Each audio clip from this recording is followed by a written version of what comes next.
नमस्कार, आप देख रहे हैं न्यूज 18 स्पेशल और आपके साथ मैं हूं ऋचा शर्मा। पुतिन की आखिरी बाजी। जी हां, 9 मई को रूस की राजधानी मॉस्को में दुनिया की सबसे बड़ी परेड की तैयारी है। इस परेड के जरिए 11,000 रशियन फौज की धमक दुनिया के कोने कोने तक पहुंचेगी। माना यह जा रहा है कि राष्ट्रपति इस परेड में कुछ बड़ा ऐलान कर सकते हैं।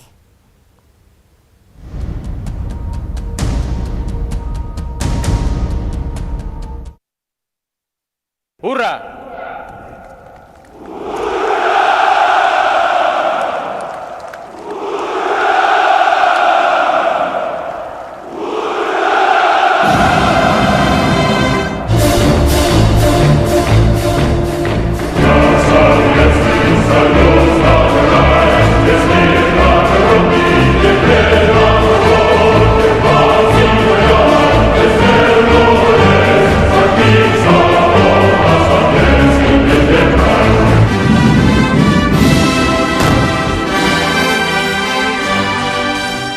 मई को जब रूस की राजधानी मॉस्को में दुनिया की सबसे बड़ी मिलिट्री परेड शुरू होगी।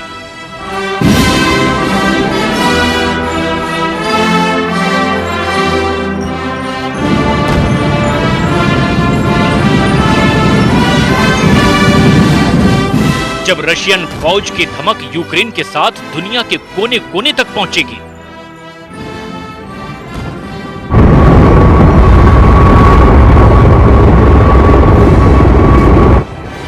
जब रूस के सुपरसोनिक न्यूक्लियर बॉम्बर मॉस्को के आसमान में अपनी रेंज का ट्रेलर दिखाएंगे।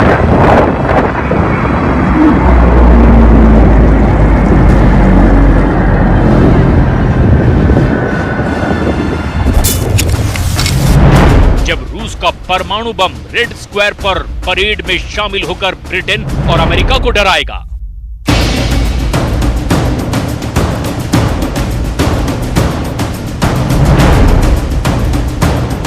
जब पुतिन की परेड से ऐसी खतरनाक तस्वीरें आएंगी कि यूरोप पूरी तरह बदल जाएगा।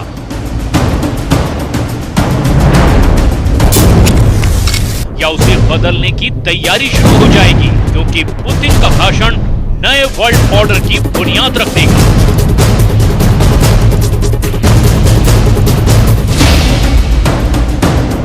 आखिर ज़ेलेंस्की 9 मई से क्यों डरे हुए हैं? ज़ेलेंस्की के पास 9 मई को लेकर क्या क्या ऑप्शन हैं? ज़ेलेंस्की ऑप्शन 1 से लेकर ऑप्शन 5 तक किस विकल्प को चुनना बेहतर समझेंगे?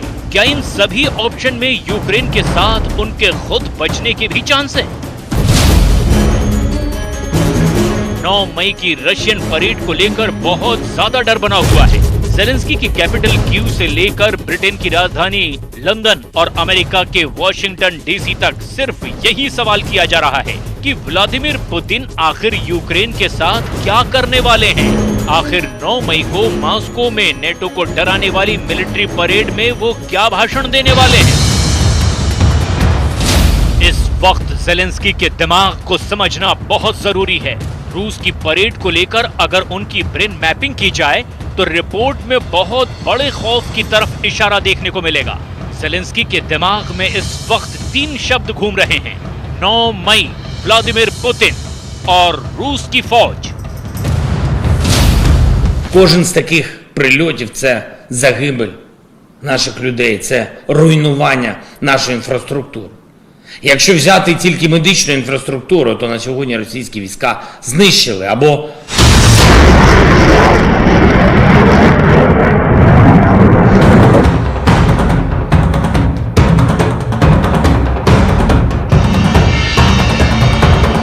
जाहिर है व्लादिमीर ज़ेलेंस्की बहुत ज्यादा डरे हुए हैं। ज़ेलेंस्की इस वक्त क्यू में ही हैं, लेकिन रूस ने अब भी ज़ेलेंस्की को टारगेट बनाकर कोई बड़ा हमला नहीं किया। जबकि पुतिन चाहते तो उनके एक ऑर्डर पर रशियन एयरफोर्स के फाइटर जेट इस शहर और ज़ेलेंस्की की संभावित लोकेशन पर बड़े बड़े हमले कर चुके होते।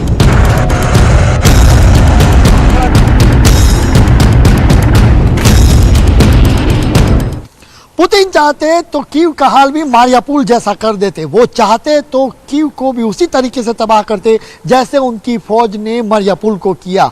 वो चाहते तो उनके लिए आसान था और उनकी फौज के लिए बाएं हाथ का खेल था, लेकिन पुतिन ने ऐसा फैसला नहीं लिया। लेकिन 9 मई की सुबह पुतिन कोई बड़ा फैसला ले सकते हैं, ऐसा फैसला जो जेलेंस्की की मुसीबत कई गुना बढ़ा देगा। पुतिन इस वक्त यूक्रेन में अमेरिका के दखल से बहुत गुस्सा हैं। वो अमेरिका और ब्रिटेन के दखल को बर्दाश्त नहीं कर पा रहे हैं।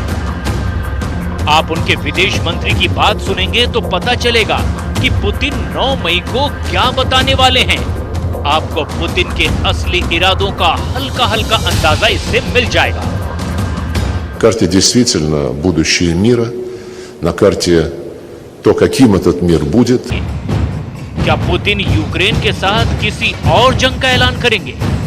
Окупанти збирають ще додаткові сили для нових атак проти наших військових на сході держави. Нагнали підкріплення на Харківщину. Пробують посилити тиск на Донбасі. जेलेंस्की का दिमाग इस वक्त बहुत ज्यादा कंफ्यूजन वाले हालात से गुजर रहा है। 24 फरवरी के बाद से जेलेंस्की का दिमाग 5 गुना तेजी से काम कर रहा है। जेलेंस्की की ब्रेन मैपिंग में एक ऐसे लीडर की मनस्थिति पता चलती है जो रूस जैसे सुपर पावर और पुतिन के गुस्से के आगे इस जंग में घिरा हुआ है, लेकिन अब तक टिका भी हुआ है। जेलेंस्की एक वर्ल्ड लीडर बन चुके हैं और पश्चिमी देशों में उनकी तारीफ हो रही है, लेकिन जमीन पर हालात फिर भी यूक्रेन के हिसाब से बहुत कमजोर है। यहाँ यूक्रेन में एक कोना नहीं बचा है जहाँ युद्ध का निशान ना मिले, जहाँ पर तबाही ना हुई हो। लेकिन यूक्रेन के साथ रूस ने भी इस जंग में बहुत कुछ खोया है और ये बात जेलेंस्की बार बार पुतिन को याद दिला रहे हैं। जाहिर है पुतिन को ये बातें बर्दाश्त नहीं होंगी कि 9 मई से पहले जेलेंस्की के तेवर ढीले होने के बजाय सख्त होते जा रहे हैं। जेलेंस्की के सामने अब विकल्प क्या है, आप जरा इसे डिटेल में समझिए। 9 मई को लेकर व्लादिमीर जेलेंस्की का विकल्प नंबर 1 देखिए, जो यूक्रेन का सबसे बड़ा डर है। जेलेंस्की को लगता है कि पुतिन 9 मई को यूक्रेन के 2 और टुकड़ों का औपचारिक ऐलान कर देंगे और फिर डॉनबास में लुहांस्क और डोनेस्क को रूस में शामिल करने की औपचारिक शुरुआत हो जाएगी, जैसा कि रूस ने 2014 में क्राइमिया में किया था। ऐसे में क्या जेलेंस्की डॉनबास को बचाने के लिए एड़ी चोटी का जोर लगाएंगे या उसे खामोशी से रूस के हवाले कर देंगे? अब देखिए कि 9 मई को लेकर पुतिन के ऐलान के बाद जेलेंस्की का विकल्प नंबर 2 क्या है। पुतिन जेलेंस्की को फिर से सरेंडर के लिए बोल सकते हैं। ऐसे में रूस के दमखम के आगे क्या जेलेंस्की सरेंडर कर देंगे और यूक्रेन में सत्ता परिवर्तन का रास्ता साफ हो जाएगा। साथ ही यूक्रेन डॉनबास से सेना पीछे हटाने के साथ रूस के समर्थन वाली सरकार का रास्ता साफ कर देगा। 9 मई को लेकर जेलेंस्की का विकल्प नंबर 3 क्या हो सकता है? जेलेंस्की ने अभी तक बहादुरी दिखाई और नेटो से मदद मिलने के साथ ही उन्होंने अपने ऑपरेशन रूस के खिलाफ तेज भी किए हैं। क्या ऐसा वो आगे भी जारी रखेंगे? 9 मई को मॉस्को में परेड के साथ ये एक ऐसा विकल्प है जिस पर उनका भरोसा अब भी कायम नजर आ रहा है। जेलेंस्की का दावा है कि रूस अब तक 23,000 से ज्यादा सैनिकों को युद्ध में खो चुका है। Российское командование прекрасно понимает, что еще тысячи российских солдат будут убиты и тысячи будут ранены в ближайшие недели. Но зачем это самим российским солдатам? Зачем это их родным? Российские командиры врут своим солдатам, когда говорят, что тех ждет какая-то там серьезная ответственность за отказ воевать. И при этом не рассказывают, например, о подготовке российской армии дополнительных रेफ्रिजरेटरों для хранения ट्रुप। जेलेंस्की की ये बातें पुतिन के गुस्से को 7वें आसमान पर पहुंचा देंगी। आखिर जेलेंस्की इतना बड़ा रिस्क क्यों ले रहे हैं? लेकिन अब 9 मई को लेकर जेलेंस्की का विकल्प नंबर 4 देखिए, जो रूस को हैरान कर सकता है। यूक्रेन में रूस के हमले कई शहरों पर जारी हैं। कीव को छोड़ दें तो पूर्वी यूक्रेन में कोई शहर ऐसा नहीं है जहां रूसी सेना ने अटैक न किया हो। हेलीकॉप्टर से लेकर फाइटर बॉम्बर से हमले हो रहे हैं। रूस मिसाइल भी बराबर दाग रहा है। जेलेंस्की का दावा है कि रूस अब तक यूक्रेन पर 2000 से ज्यादा मिसाइल दाग चुका है। जेलेंस्की का दावा है कि यूक्रेन के आसमान में रूसी विमानों ने 2500 से भी ज्यादा उड़ानें भरी हैं। जाहिर है ये उड़ानें यूक्रेन पर हमला करने के इरादे से भी थी और अब भी जारी है। रूस के इस कैमो 52 हेलीकॉप्टर को देखिए, जो यूक्रेन के खिलाफ रशियन कॉम्बैट एविएशन का सूत्रधार बन चुका है। За час цієї війни російська армія використала проти України вже 2014 ракет. Зафіксовано 2682 появи російських бойових літаків у нашому небі. Кожен з таких прильотів – це загибель. ऐसे में 9 मई को लेकर हालात ये हैं कि इंटेलिजेंस एजेंसी कयास ऐसे भी लगा रही हैं कि अगर रूस ने कीव पर हमले फिर से शुरू किए और जेलेंस्की को निशाना बनाने की कोशिश हुई तो उससे पहले जेलेंस्की यूक्रेन छोड़कर यूरोप के किसी देश में पनाह ले सकते हैं। लेकिन जेलेंस्की ने अभी तक रूस का बहादुरी से सामना किया है। 9 मई को लेकर जेलेंस्की का विकल्प नंबर 5 देखिए, जो जेलेंस्की का आखिरी विकल्प साबित हो सकता है। पुतिन के गुस्से को देखकर क्या जेलेंस्की पुतिन के साथ समझौता भी कर सकते हैं? कोई ऐसा बीच का रास्ता जिससे रूस का सामरिक हित भी बचा रहे और जेलेंस्की की सत्ता भी, साथ ही यूक्रेन के टुकड़े होने से भी बच जाएं और युद्ध जिस तेजी से शुरू हुआ था उसी तेजी के साथ खत्म भी हो जाए। जेलेंस्की यूक्रेन को दोबारा बनाने की बात कर रहे हैं। उन्होंने कहा है कि रूस के हमलों में जो तबाही हुई है उसे ठीक करने के लिए $600 बिलियन की मदद चाहिए। आपको जानकर ये हैरानी होगी कि इससे ज्यादा तो अमेरिका का सालाना रक्षा बजट होता है। लेकिन अभी युद्ध की जो तेजी है उससे इसके चांस बहुत कम हैं कि कोई समझौता होगा। जेलेंस्की का जोश अब भी बहुत हाई है, फिर चाहे वो अमेरिका और ब्रिटेन जैसे देशों की मदद की वजह से ही क्यों ना हो। ये जो बाइडेन और बोरिस जॉनसन का ही साथ है जिसकी वजह से जेलेंस्की के हौसले भी बुलंद हैं। यूक्रेन को ब्रिटेन और अमेरिका से अरबों डॉलर के हथियार मिल चुके हैं। कई और हथियार भी जेलेंस्की की फौज को मिलने वाले हैं। ये ऐसे हथियार हैं जिन्होंने कई मोर्चों पर रूस की फौज की कमर तोड़कर रख दी है। ये ऐसे हथियार हैं जिसकी वजह से रूस ने कीव से पीछे हटने का फैसला किया। ये वो हथियार हैं जिनकी वजह से रूस के टैंकों की बढ़त रुक गई, वो प्लास्टिक के खिलौने की तरह उड़ा दिए गए। ये वो हथियार हैं जिनके रूस में सुपरसोनिक फाइटर जेट्स का हश्र भी एक कटी पतंग की तरह हुआ। रूस के हेलीकॉप्टर तो अमेरिकी मिसाइलों से ऐसे गिराए गए कि उनकी तस्वीरों ने जेलेंस्की की फौज को यकीन दिला दिया कि वो रूस के खिलाफ जीत सकते हैं। Наші захисники знищили вже більше 1000 російських танків, майже 200 російських літаків, майже 2500 броньованих бойових машин. Звісно, в окупантів ще є техніка у запасу. Так, у них ще залишаються ракети для ударів по нашій землі. Але ця війна вже послабила Росію так, що вони змушені планувати навіть меншу кількість військової техніки для участі в параді в Москві. जेलेंस्की साफ साफ कह रहे हैं या यूं कहें कि पुतिन को चिढ़ा रहे हैं कि उनकी फौज अब किसी काम की नहीं बची। वो 9 मई की परेड पर एक तरह से हंस भी रहे हैं और रूस को चिढ़ा भी रहे हैं। लेकिन साथ ही उनके जहन में पुतिन का भाषण भी है, जिसके बारे में ब्रिटेन के रक्षा मंत्री भी कह चुके हैं कि 9 मई को पुतिन एक नए युद्ध का ऐलान कर सकते हैं। जैसे जैसे 9 मई की तारीख करीब आ रही है, नेटो की आशंका भी बढ़ रही है, क्योंकि यूक्रेन के बाद अगर किसी जंग का ऐलान हुआ तो उसमें पुतिन का रुख यूरोप की तरफ ही होगा और तब जद में वो देश आएंगे जो या तो यूक्रेन की मदद कर रहे हैं या फिर नेटो के और करीब जा रहे हैं। इसीलिए पुतिन को हल्के में लेना बहुत से देशों के हक में नहीं होगा।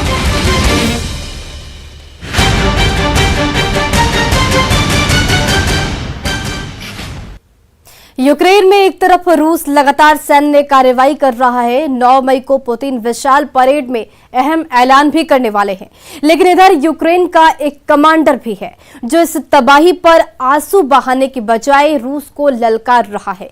यूक्रेन के ऐसे कमांडर की बहादुरी पर ही यूक्रेन इस लड़ाई में डटा हुआ है।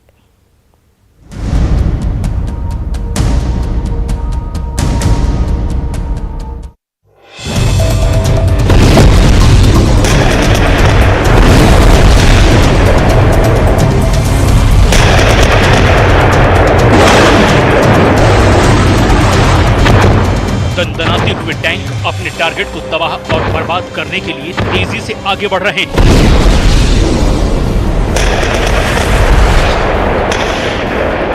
एक के बाद एक ये देखिए, ये अकेला टैंक भारी गोला बारूद से लैस कैसे मूव कर रहा है। लक्ष्य बिल्कुल साफ, दुश्मन को मटिया मीट कर देना।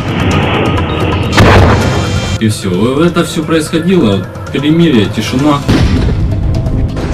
इरादा बिल्कुल क्लियर, रास्ते में जो मिले नेस्त नाबूद कर देना। Здесь вот 5 метров от нас, там 10, там все заминировано.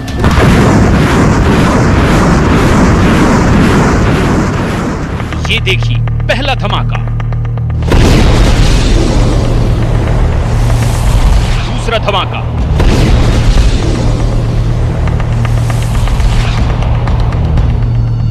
तीसरा धमाका,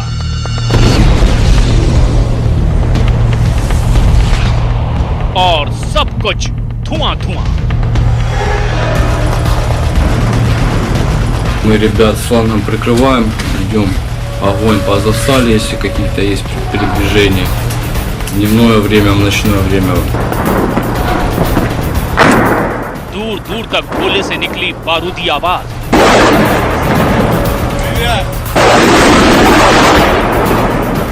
अज़ोवस्ताल पूरी तरह लहूलुहान, चारों ओर सिर्फ मातम का मंजर।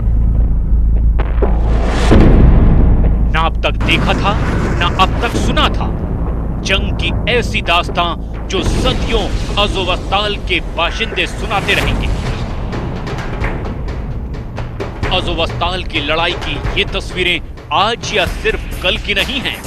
हफ्ते से ज्यादा वक्त गुजर गया, अज़ोवस्ताल जल रहा है। ये जो तस्वीर आप देख रहे हैं, ये है स्टील प्लांट की। जी, उस स्टील प्लांट की जो यूक्रेन की आर्थिक ताकत का अटूट हिस्सा है, लेकिन अब टूट टूट कर बिखर रहा है।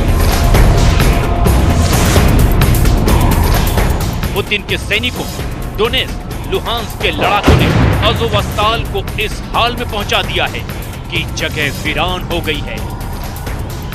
शहर के लोग सांसों की पनाह मांगते शहर से कूच कर रहे हैं। जहां कुछ नहीं बचा, वहां जिंदगी कटेगी भी तो कैसे? यूक्रेन पहले ईंट दर ईंट बिखर रहा था, अब दीवार दर दीवार ढह रहा है। बरसों के बनाए आशियाने जिंदगी की गाड़ी को खींचने के ठिकाने सब कुछ स्वाहा हो चुके हैं। लेकिन सुनिए उस यूक्रेन के कमांडर को, जो अज़ोवस्ताल की तबाही पर सिर्फ आंसू बहाकर खामोश हो जाने वाला नहीं है। Слава Україні! Уже третю добу, як ворог прорвався на територію заводу «Азовсталь», де тривають важкі кровопролитні бої. Оборонці міста вже 71 день б'ються сам на сам з переважаючими силами противника. Та чорт забирай, проявляють таку витримку і героїзм, що Україна повинна знати, що означає бути вірним батьківщині. В черговий раз росіяни порушили обіцянку щодо перемир'я та не дали можливість на евакуацію цивільних осіб, які продовжують ховатися від обстрілів у підвалах заводу. Закликаю світову спільноту евакуювати цивільних та особисто звертаюсь до Верховного Головнокомандувача.